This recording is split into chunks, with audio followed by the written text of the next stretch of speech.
ladies and gentlemen, Larry Dean. Thank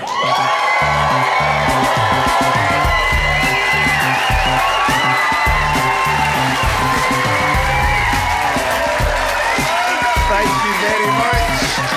Thank you. Thank you so much. Thank you. Thank you very much. Nice to meet you. Thank you so much for coming, guys. Genuinely, really, really appreciate it. Before I start, I'll just let you all adjust to my face.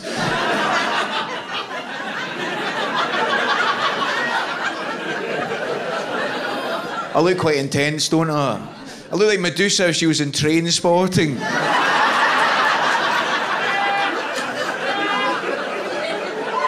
Actually, my mate summed up perfectly. My mate went, "You look like Voldemort on a come down." Pleasure to be back in Glasgow. Also, this bit at the beginning, I get to let the people watching at home find the subtitle button. This is why it's great gigging in Glasgow, like in Scotland as well. Just the fact that I don't have to watch too much what I say. Like, because usually if I do gigs in England, I can see audience members going, "Oh my God, I'm going to have to concentrate now." I'll just smile and nod, that'll be enough. And when Americans hear my accent, they're like, "Oh my God, you're from Scotland? I'm from Dublin as well."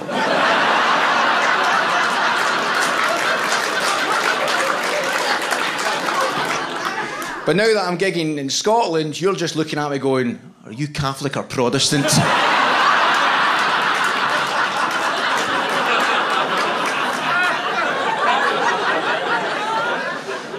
It's a weird thing, because the Scottish accent is an odd thing, right? Because it's like, it's funny, but also, when you go overseas, people can't understand you. But when you go overseas and you're single, that's when it comes into its own. If you're single and you go overseas and you're from Scotland, you get a good exchange rate. I'm not talking about the value of the pound, I'm talking about the value of the pounding. Because you might be a munter on this island, but if you go to America or Australia and you just talk, you're immediately like a 9 out of 10, man. But you go overseas, I used to find myself walking into nightclubs in Australia and I would become more Scottish than I'd ever been in my life. I'd be like, "Oh, what is it, a ball bag? Geez, a swatch of that, man." I can see the Aussies going, "Crikey, he is so exotic." He looks like Ewan McGregor, but he sounds like Shrek.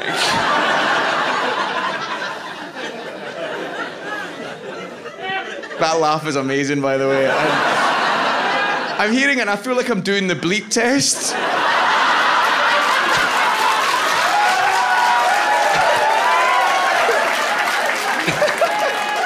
It's probably why I'm nervous. I'm a bit like, "Oh God."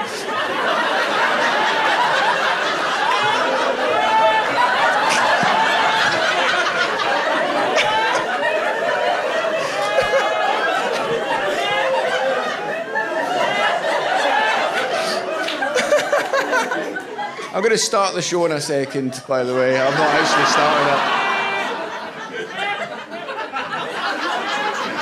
When you hear the opening line of the show, you'll be like, I get why I didn't start with that line. But I'll start the show now. So I was having a wank in Dubai.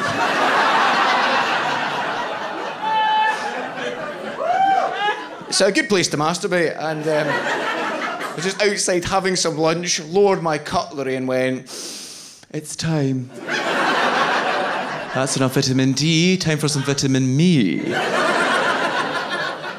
And I went up to my room, right, and I sat at the side of the bed and I opened up my laptop to watch some gay porn, because I'm gay.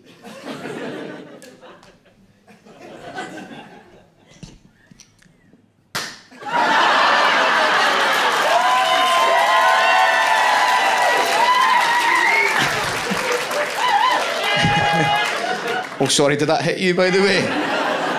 Oh, all right, oh, God, oh, that's how you catch it.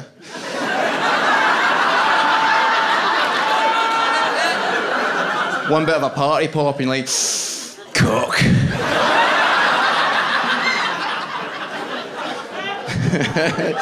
I was so worried that was not going to pop. I don't think there's anything sadder than when a party popper doesn't pop. You know when, like, the party popper pops, but the party stays inside? Put that down there. Okay, so I was trying to watch some Welcome to the Homosexual Community, and are you nodding? Are you already a member? Rainbow socks. Yeah, look, all right. Yeah, so having your badge on your chest is such a straight person thing to do. Like, I love how you go for the socks as well as if someone going, hey, are you gay? Yeah, look at this.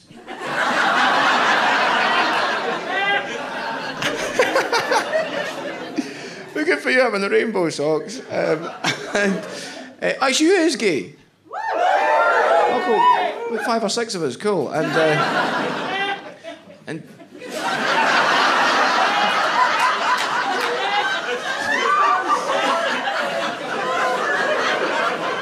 are you human? All right.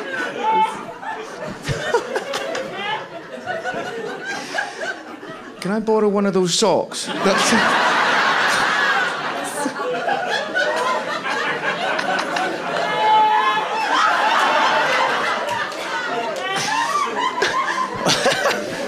hope you've got tomorrow off. This might take a while. Right, so I opened up my laptop, tried to watch some of the gay porn, because I'm gay, and I don't need to keep clarifying that. I don't think anybody will watch this and think, oh, he's straight, but he watches gay porn. Very progressive of you. Well done. But I was trying to watch some gay porn, but I couldn't because it was blocked. It's illegal to be gay in Dubai, right? Which is actually weird. There's gay bars in Dubai. Not gay bars, prisons. But since the gay porn was blocked, I had to watch some of the straight stuff. Long-time listener, first-time caller.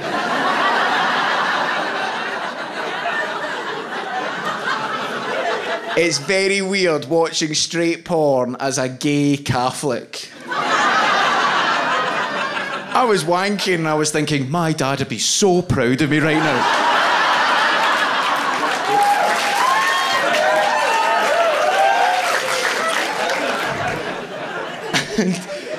It's a weird thing though, because I actually don't blame people in Dubai for being homophobic, because they've kind of been brainwashed into thinking that way. Like, because I used to be homophobic. I hated myself for ages because I got brought up as a Catholic and I thought homosexuality was wrong and evil. Now I just think it's naughty.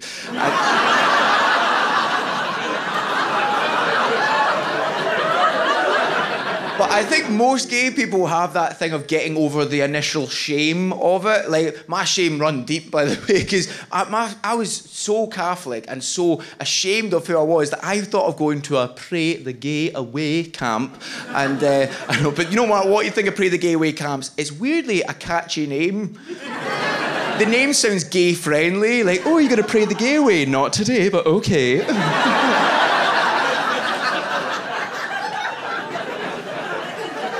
You know that thing of if something rhymes, people think it's true? I think if the word gay was a word that had no rhyme, there wouldn't be as many camps for it. If the word gay was like a word like orange that has no rhyme, there wouldn't be as many camps. Also, if gay people were called orange people, we'll get more pride parades in Scotland and Northern Ireland.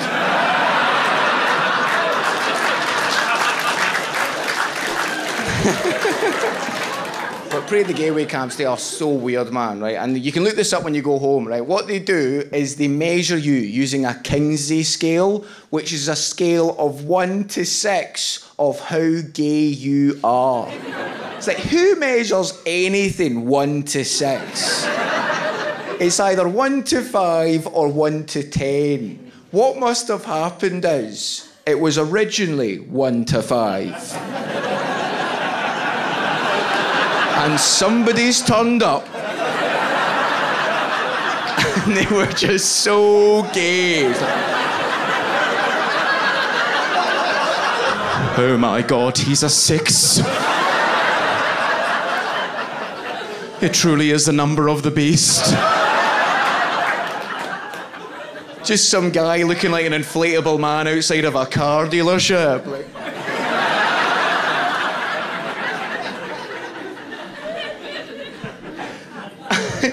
I'm so glad I didn't go, obviously, but also I'm glad I didn't go, because if I went and it worked, that'd be awful. Because coming out of the closet is quite difficult, but going back in, that must be a mission. I remember, actually, see, when I was, back when I was straight, loads of my mates used to call me a big poofter, and as soon as I came out as gay, they just stopped calling me it. I could not be straight again. I wouldn't be able to handle the homophobia.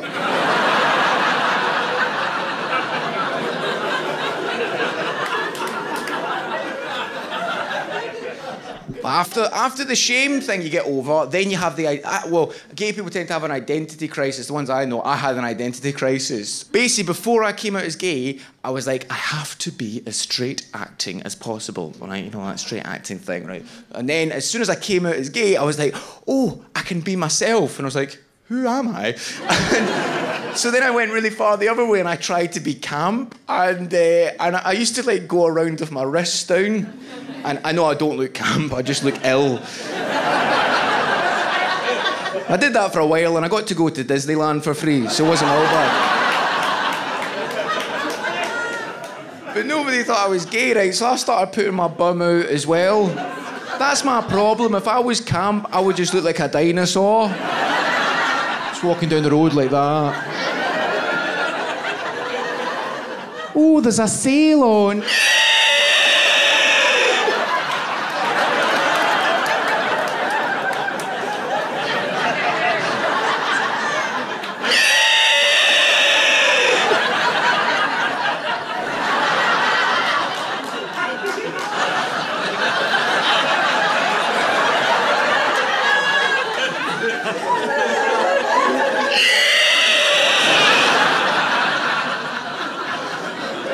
Sorry, buddy.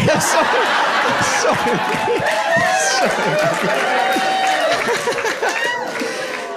Just going like that there. Stay still. His vision is based on movement.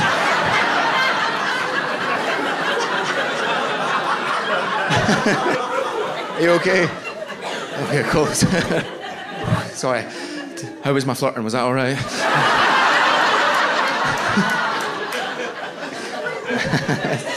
Can I see your socks?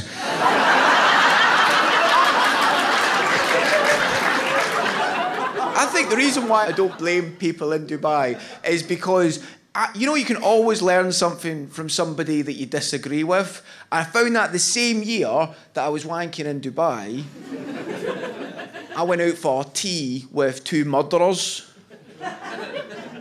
Murderers.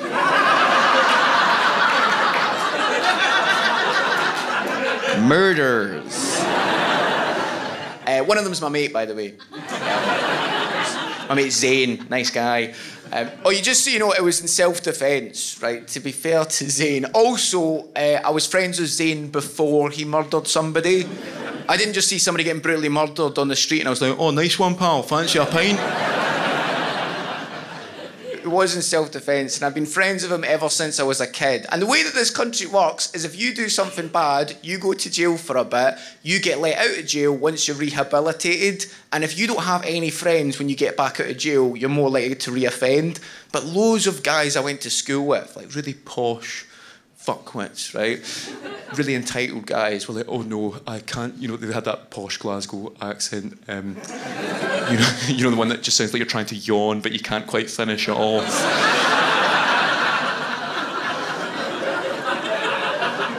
Scottish posh people I always think are the worst because they're not even nose breathers, not mouth breathers. For some reason, they're teeth breathers. Like...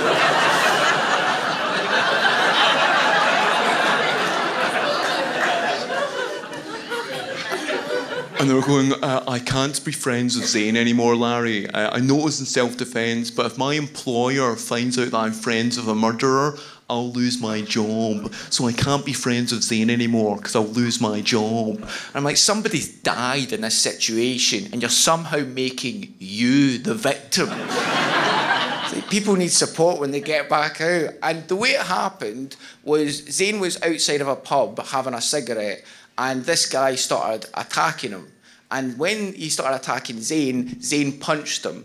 And when he punched him, it was at the side of the head, so the guy fell to the floor. But you know, if you're in a car accident, the paramedic will be like, you might seem fine now, but you could have brain damage. Well, that's what happened to the guy, right? He died the next day in hospital. It's a really tragic and regrettable thing that happened.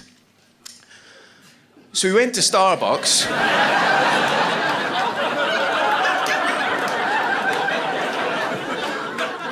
I was the first one to arrive, right? Because Zane only gets one weekend out once a month, right? And I get excited when I'm going to see him. And when I was sat waiting for Zane to arrive, I got a text message from him. It said, "Hey man, looking forward to seeing you. Is it okay if one of my friends from inside comes along?"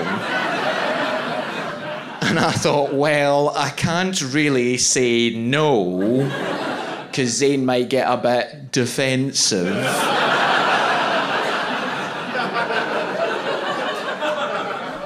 So I text him back with, "Yeah, that sounds great. Looking forward to seeing them too." And Zane texts back with, "Brilliant. This is Danny's first day out in 10 years."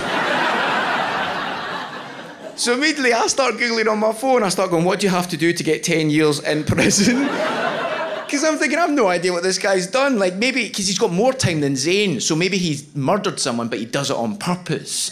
And I thought, 10 years, and I thought, oh God, maybe he's a paedophile. Larry Dean goes for a green tea with a pedo. That's not a good PR move. I could lose my job over this.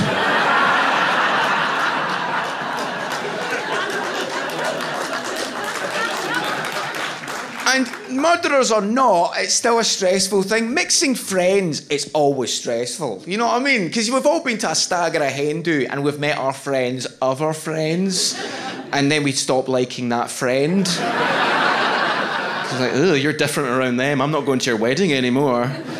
I always usually you have to do that in relationships, you know, like when you have to meet their friends and that. Like, because I'm finding that now, because I got in a relationship during COVID, and I met my boyfriend through a friend, but it wasn't like in a gay bar or on Grindr. Gay bars in Glasgow, though, like, they tend to be more intimidating than in other cities. Like, if you go to a gay bar in Glasgow and you drop your phone, you're just going to have to kick it home.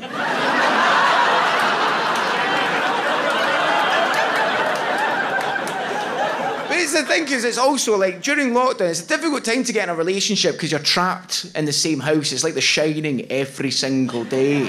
And we had arguments, because every couple argues, unless you're creepy. You know those couples that you meet, they never argue, and they glide up to you at parties being like, we never ever argue. You're looking at them and you're thinking, one of you is going to be on the news someday.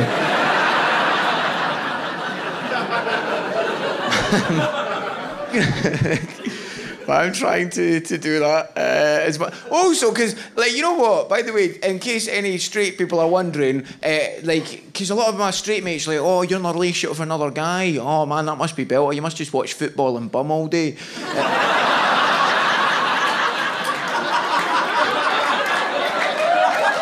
It's like, no, I wish.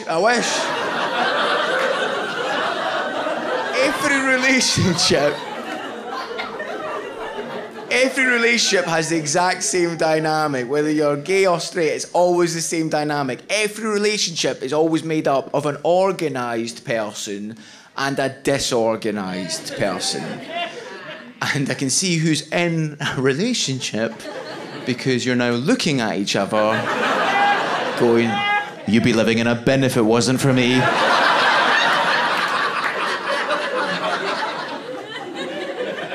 The reason why you get together is because organised people are attracted to disorganised. Because the first time they see them, they fall for a trick. Because they go, wow, they're so laid back. They must have everything organised.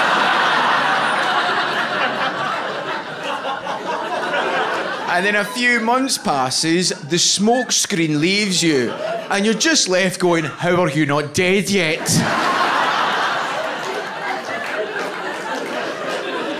And by this point, point, it's too late because you're thinking, I wonder if I should break up with them because I thought they'd be organised, but in fact they're disorganised and I'm having to organise my life and their life. I'm exhausted. I haven't slept ever since I met them. Oh my, maybe I should break up with them. I can't break up with them. I've made plans for us both.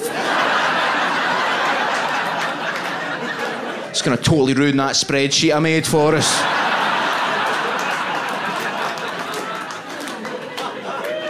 I'm the disorganised one in the relationship. You probably can tell.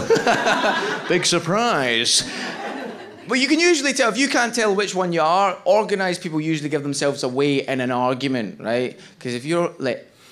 Organised people, by the way, I love you. But... you're organised. No, I need you. I need you in my life.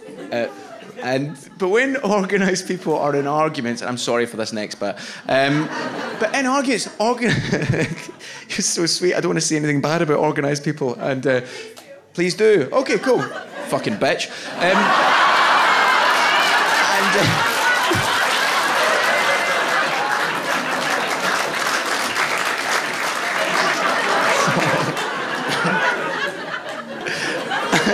You're American as well, yeah? Oh, cool. I could hear from your accent. Yeah, I know. I love as well. I called you a bitch and you laughed and you're almost in a kind of American kind of thing of, oh my God, Scottish culture. Come on, get on with it and call me a cunt. Come on.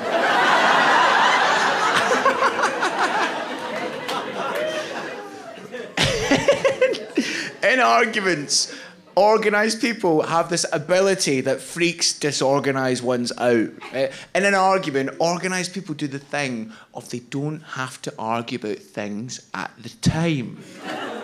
They can store them up. It's almost like they've got a box in their brain. Oh, I didn't like that comment there. It's not big enough for an argument now, though.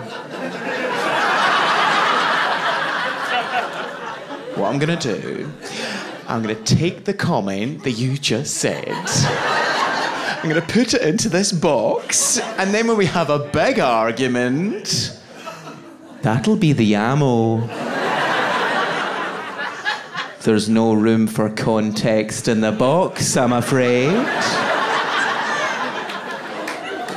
Intent doesn't fit in there either. I'm getting used to the thing of being in a relationship because I've been single for like a year and a half, and that's what I want. I was like, oh, I want to be in a relationship. I want to get called special by somebody and them not do the air quotes. Oh man, there's one thing you have to learn in a relationship, I've noticed, is when your partner comes home from work and tells you about their day. That's fine. Don't mind that at all. But you know when they start telling you about the person that they work with that they don't like? And the number one rule is you have to take your partner's side. Even though the other person is probably right. But in order for you to take your partner's side, your partner, when they're quoting that other person, will give them the bitchiest voice ever. They'll be like, oh God, you never guess what Sandra said to me today. I was like, hi Sandra, can you please take your stuff out of the fridge? Because it is actually my fridge. And you wouldn't believe what Sandra said to me then. She was all like, that's my injections and I've got diabetes.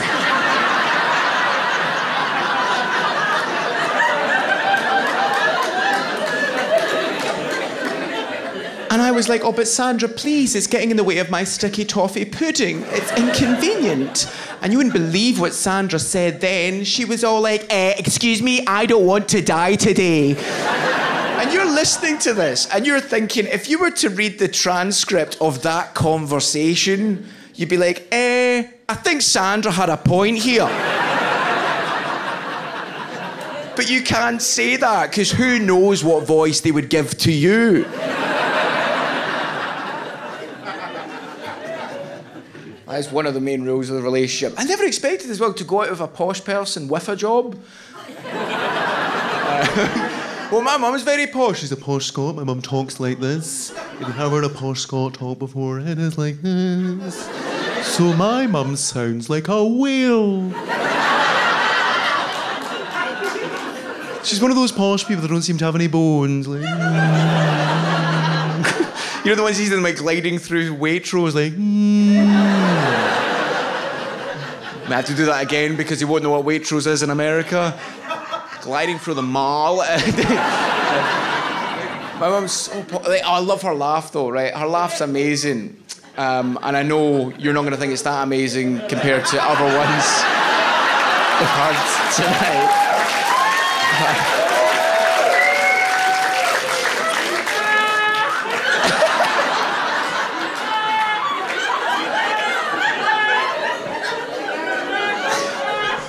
Amazing if it was actually just somebody with a YouTube video on repeat of just somebody falling down a well.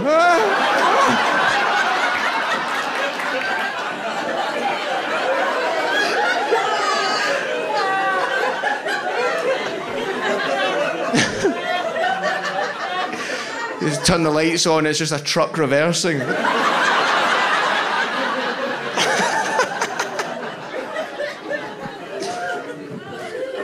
But my mum's laugh is so funny, right? Because she only ever gives you one ha, and then her voice is extraordinary. It's just hee. So easy to find her at a party. Hee. Say that's your mum or a carbon monoxide detector.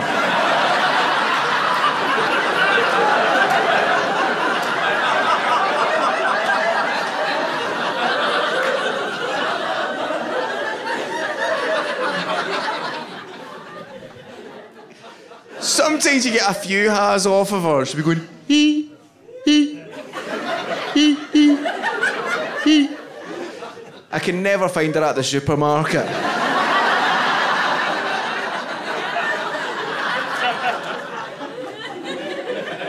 I've only ever seen my mum like laugh her head off a few times. All the ha's come together very quickly. Like, hee.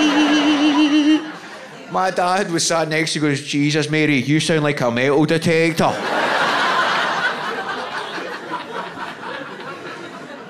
My dad's working class. I actually don't know what I am because my dad raised me working class in a middle class household. Basically, we had a cleaner, but we stole from her.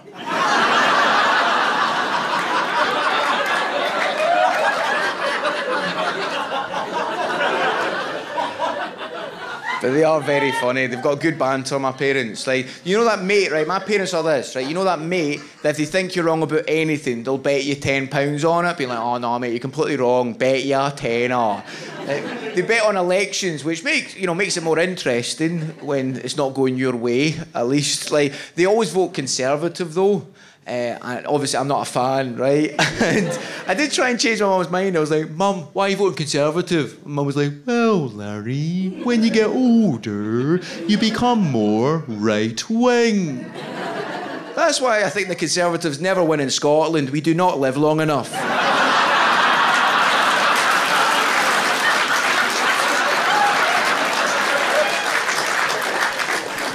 But they are very Catholic, though. That's probably why they vote that way, because my mum and dad are Catholic, and I'm Catholic as well. And obviously not a good Catholic now. Now I'm just an overqualified altar boy.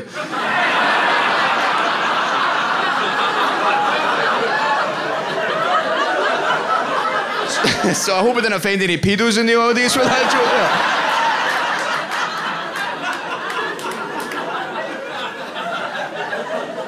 It's something you have to worry about is offending people now, isn't it? You have to worry about offending them. And the thing is, I actually wanted to be a squeaky clean comedian for a long time. Genuinely, I really wanted to. All right, I can do it now. Right, hold on. I wanted to be this guy. Right, here we go. All right, here we go. I wanted to be this comedian. I wanted to be a London observational comedian. I tell you what's busy, guys. The underground. Where is everybody going?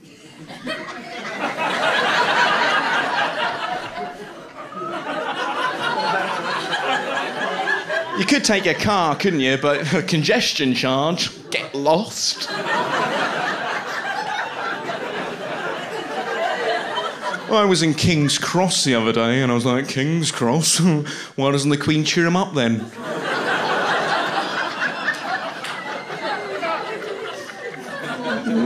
London observational comic. Hope you enjoyed him. He'll be back later.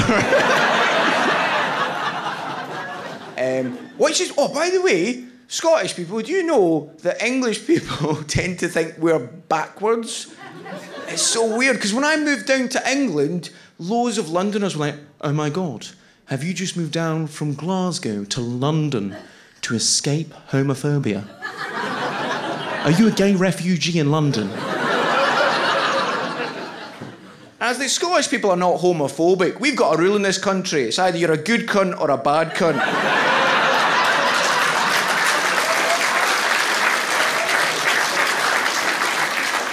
Your race, your gender, your sexual orientation doesn't play a part in it, but if you try and make that play a part in somebody else, you're a bad cunt. That's how we work it.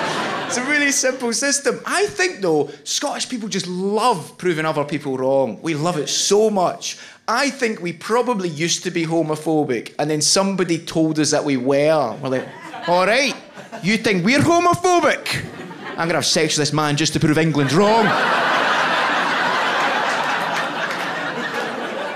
Oh, flower of Scotland, and will we see?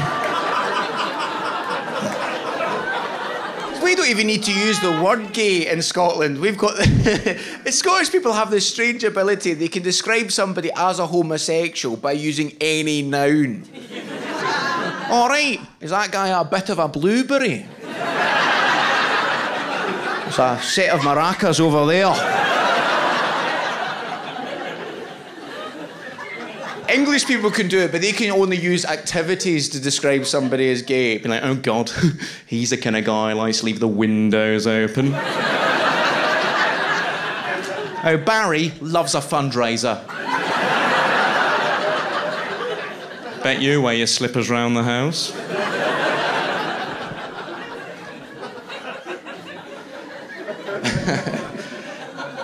I moved down to England a long time ago. I moved back and I had to live with my parents again.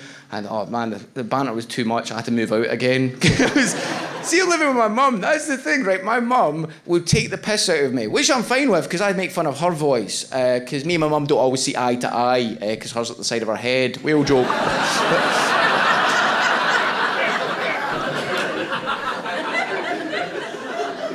But my mum loves making fun of my stammer. I've got a stammer. Sometimes I have it. It just comes out randomly. It's trying to see why I'm good at doing voices, because I had to cover up my stammer for ages.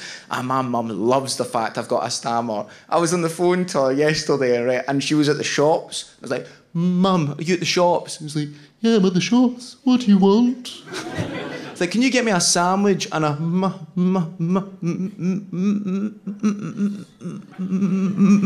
muffin? Okay, I'll get you a sandwich and 23 muffins.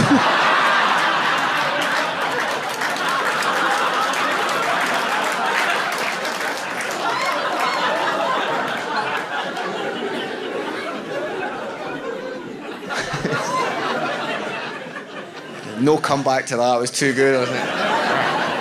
But the reason why I moved to England was because I nearly got in trouble with the law, which is why I've never been able to judge Zayn, because I had my own legal trouble. And before we start this story, just so you know, it's all made up.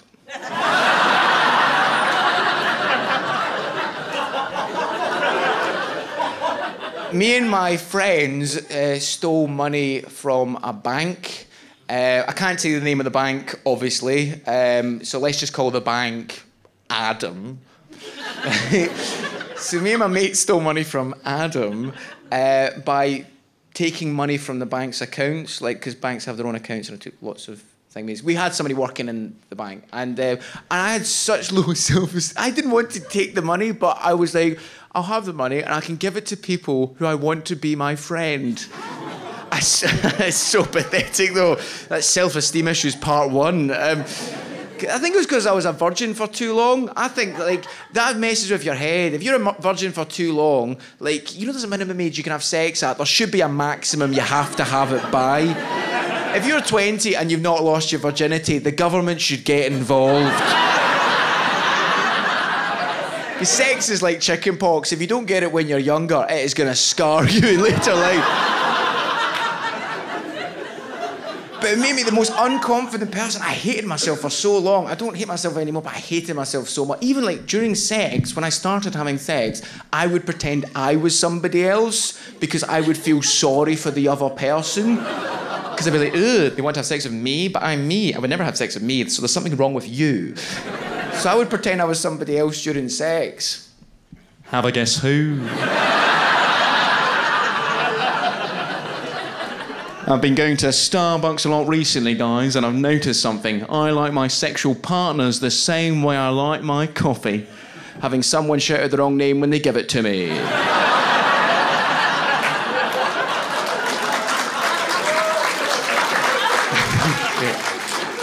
Speaking of Starbucks, when I was sat in Starbucks with Zane and Danny, oh, by the way, if you're ever going out for tea with murderers, I'd highly recommend going to Starbucks because they've got big windows, CCTV, and they serve porridge, so they're comfortable as well. And when I was sat there with Zane and Danny, by the way, Danny was the most intense-looking person I've ever seen in my life. I know I look intense, but Danny had my kind of gaunt look, but his eyes never stopped moving. It was almost like there was a fly in there being like, all right, here you go. Up to today, man. Oh, that's nice. And Zane was like, Larry, why have you lost so much weight? Have you just been broken up with? Because those two are heavily linked for me. Like, Zane's always been my shoulder to cry on when it comes to relationships, even since the first one. Because when I started being in relationships and stuff, it was quite... You remember your first love? Quite an intense experience. Because you think, oh, I'll text them all the time. They'll love that. Do you remember that? It was like my first love. Oh, my God. You know when you see someone and you immediately go, oh, I love you, and we're going to have so many dogs together.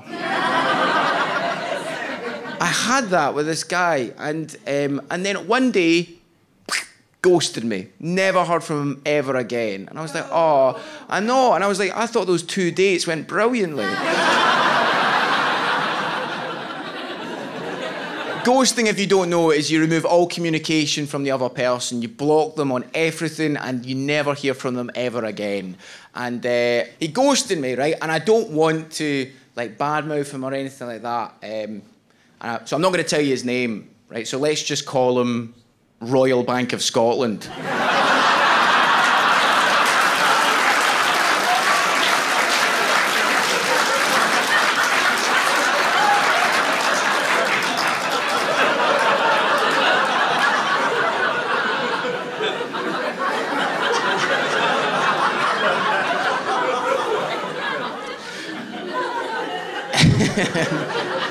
So now you know that entirely made-up story. Okay. So basically, I kind of thought, I was like, he ghosted me, and I felt so bad about him ghosting me. And this is the thing. See, when you break up with somebody, or they break up with you, you get feedback. You can be like, oh, I don't want to go out with you because... And then you tell them why, and that's feedback. You can be like, okay, cool, it's either I agree with that, that's fair enough, I can learn from that, or you can be like, you're just projecting your stuff on me. So when somebody ghosts you, you have to make up your own feedback. And that drives you nuts, because you're like, oh, what else is shit about me? I've got loads of things, I'm going to write them out all over the walls. And I thought, I need to get him to love me, because I love him. And I thought I could text him, right? He had blocked my number, but I got a new phone. So anyway, this is my text to try and win Adam's love back, right? And me and my mates sat and wrote this together. It was almost like a writer's room being like, oh, it's like a gangster meeting, like, oh, come on, we can do this. 1 kiss at the end? No, 2 kisses at the end. 2 kisses is blowjob territory, my friend. So here we go. This is the best text message, I thought, of all time.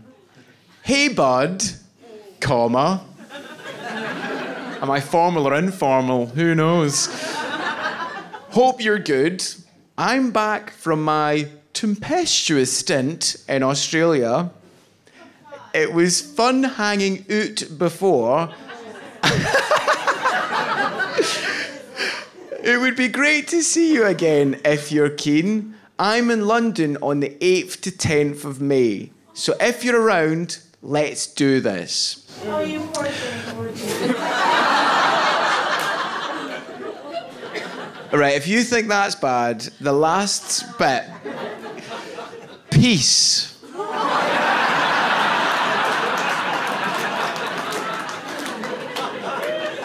And that's how I started doing the dinosaur noise when I read that back.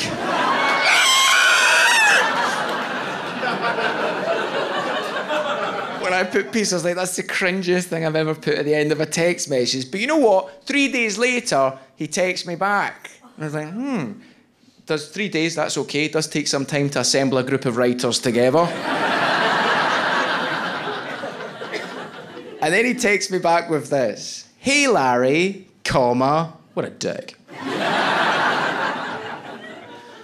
Oh yeah, just so you know, there is obviously a nice way of letting somebody down. Ghosting's not one of them, and neither is this text message.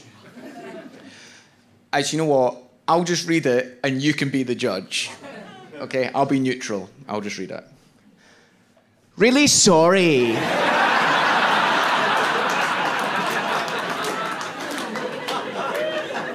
I don't think meeting up's a good idea. I've been seeing somebody for a little while now and it's going really well.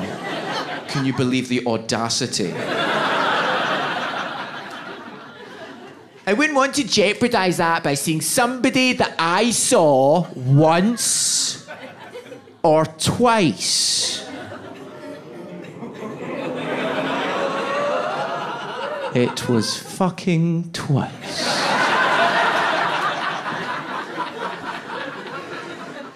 Even in a friendly setting. You're such a nice guy, though. I hope we meet again. You're so brilliant. Shut up. Anyway.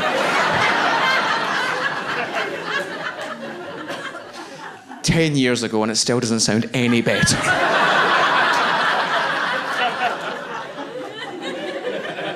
My therapist says I've made progress. I received that text message at night time, and I text them back. But you know when you text somebody at night time, your texts are weirder? You don't even have to be drunk, but for some reason your texts are weirder, and you read them back the next morning and you're like, damn moon! Because I text him with, I hope you drown in a fire.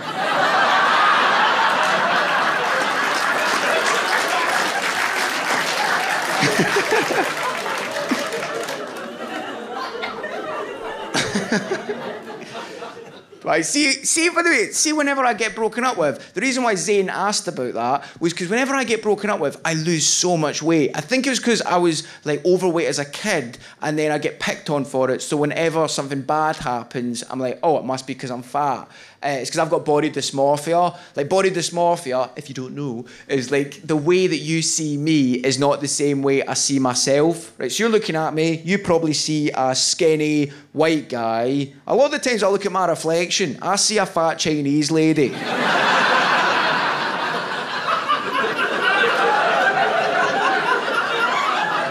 And she usually says to me, go away and stop looking through my window.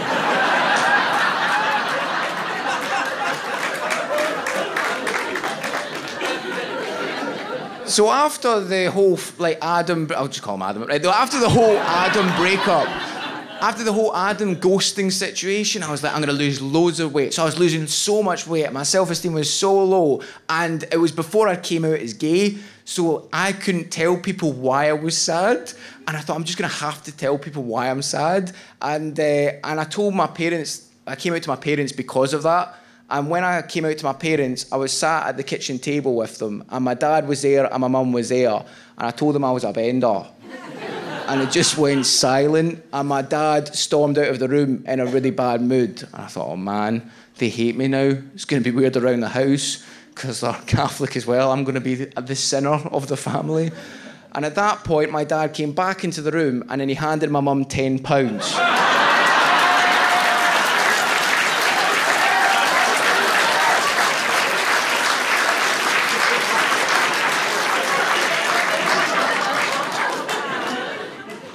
And you know that thing, a lot of gay people do it. Of they come out as bisexual before they're ready to come out. And I thought, I'll just apologise. I'll say I'm bisexual because I was still feeling apologetic. I was like, Mum, Dad, it's fine. I'm bisexual. I'm not fully gay. I'm bisexual. And my favourite thing was watching my mum have to give my dad £5 back.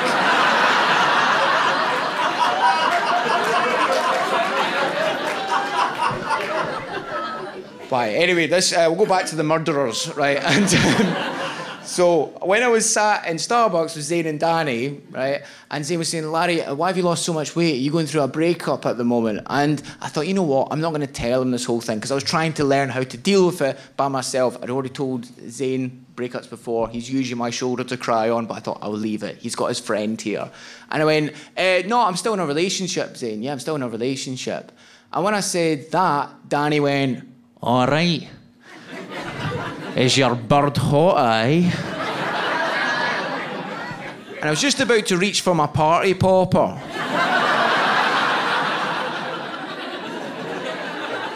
But I could see Zane's eyes open up really wide like that. And if somebody opens their eyes really wide like that, when you're about to say something to someone, you go, well, I'm not going to say that anymore, am I? I was thinking, why does Zane not want me to tell Danny that I'm gay? And I thought, oh, maybe that's what it is. Danny's in jail for gay bashing or something. He's one of these people that I've heard about that's committed homicide.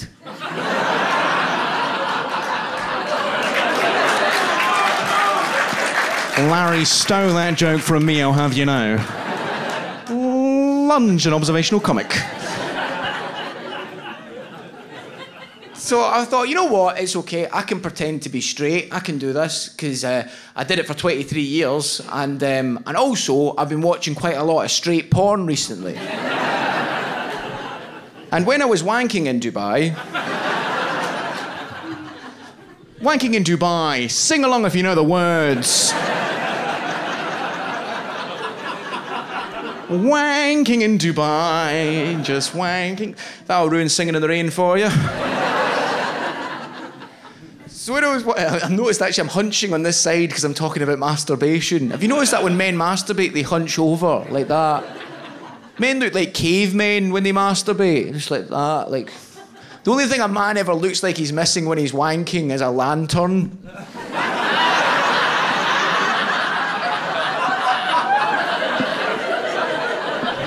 Actually, when women do it, right, I've never seen a woman do it before, but ladies, your PR is a lot stronger. Whenever you hear about female masturbation, it always sounds a lot more relaxing and exotic, like head back in the pillow eating a Bounty bar. I have no idea, maybe women do. What is that? That's what you do, isn't it?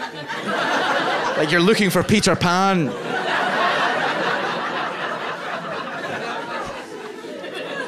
Actually, one more. All right, I like... like you're supplying the electricity for a dodgem.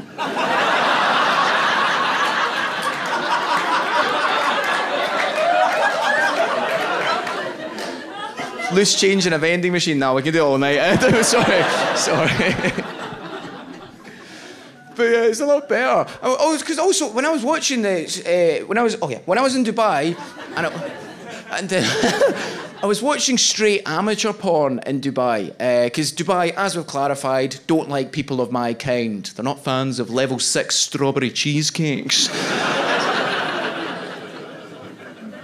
So I was watching the straight stuff, and I didn't like it, by the way, because it wasn't even amateur. Amateur porn is better. I think amateur's so much better. Because when you watch amateur porn, you go, oh, I could do that. Same reason why I like Scottish football.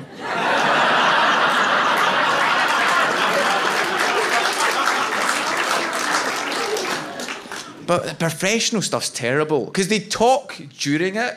I don't like that, man. See, when people talk during sex, it's so weird. Like, you know, because it's always the most obvious thing. Not like, you know, Edinburgh's the capital of Scotland.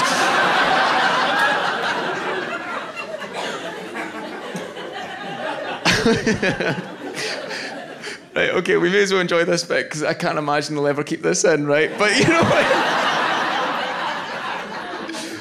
But I was once watching this porno, right? And this is the epitome of how weird it is talking during sex, right? I was watching this porno. I'm so sorry. What's your name? Dawn. Nice to meet you, Dawn. I feel like I need to know your name for this, but... What do you do, Dawn? You're an actor? Okay, cool. Not that kind.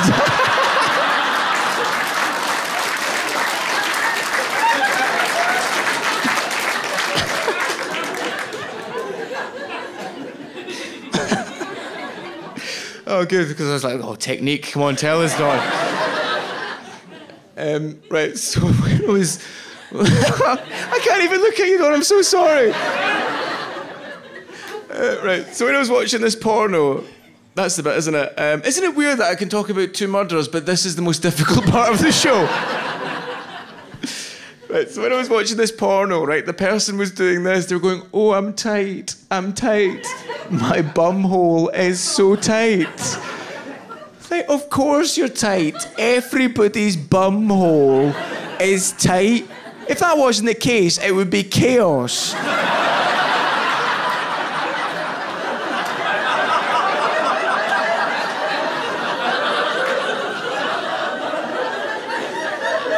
That's the whole point of a bum hole, isn't it? Because bums are small on the outside and they're big when you get in. They're like Weatherspoons.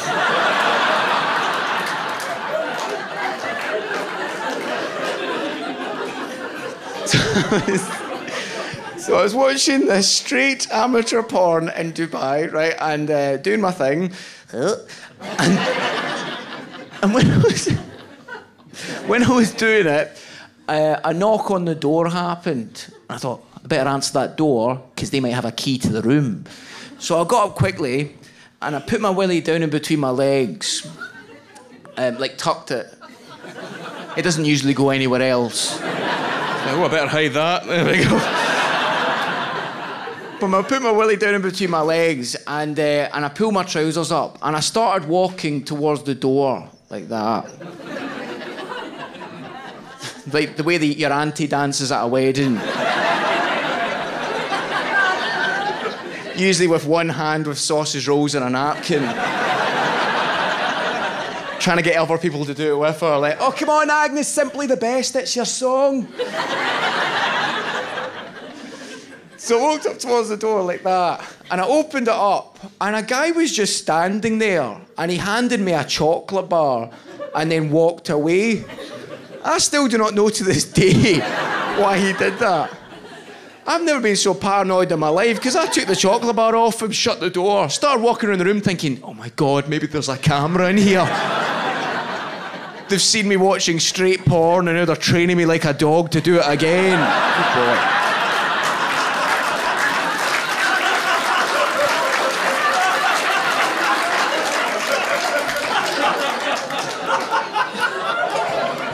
So I had this knowledge of straightness at the ready, right?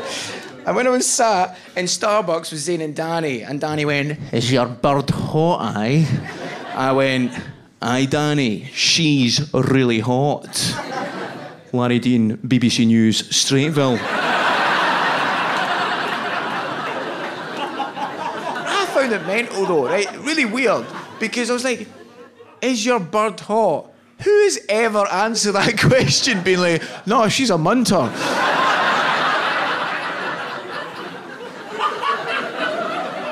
And I assumed that was the end of the conversation, but Danny was insisting. He was like, oh, mate, right, so she's hot. See, when you're, doing your stuff, man, what's your position?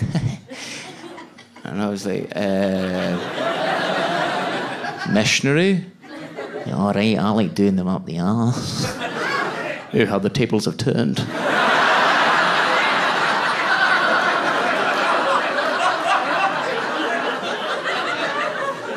This mirror is distorted.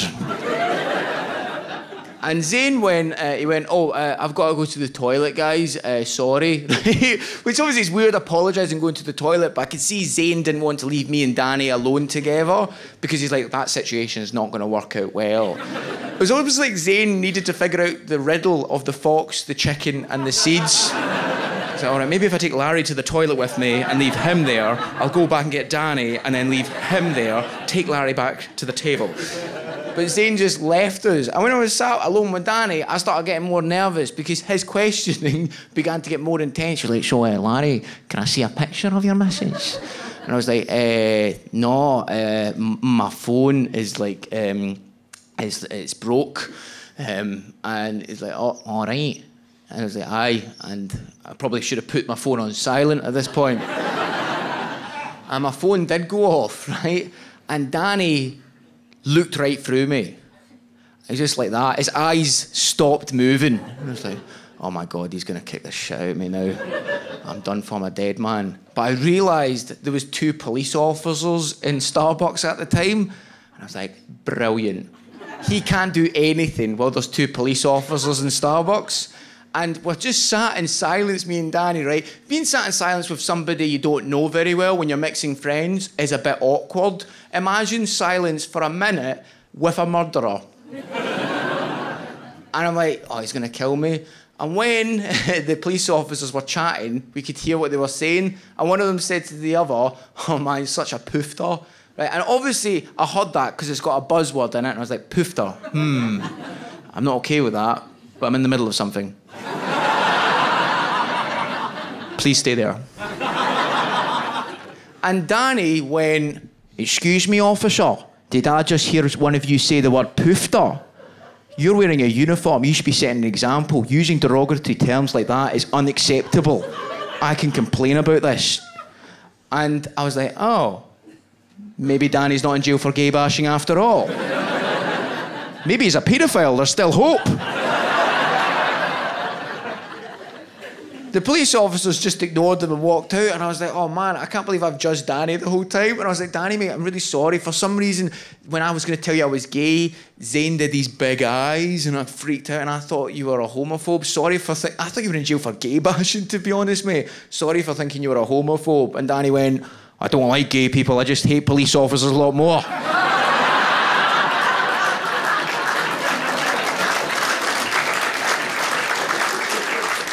And I thought, you know what, I'm okay with that because he's not murdering me.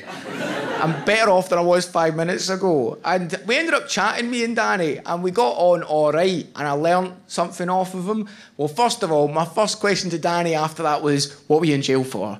Because I thought I need to just know. Danny was in jail for tax evasion. Because he murdered his accountant.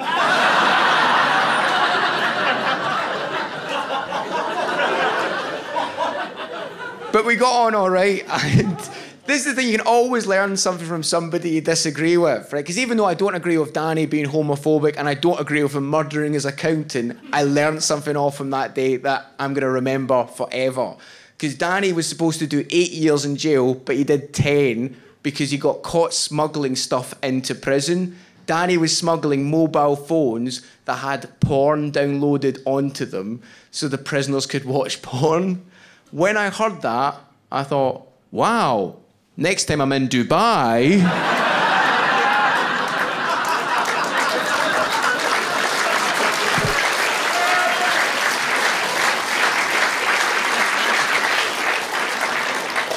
Folks, you have been absolutely lovely. Thank you so much for coming to the show. I think we can agree that if I text you, can you text back? Don't block... This out is, please don't block me on anything. If you ghost me, I'll cry. But folks, you've been so lovely. Thank you so much for coming, and this has been a dream come true for me, so thank you. Peace.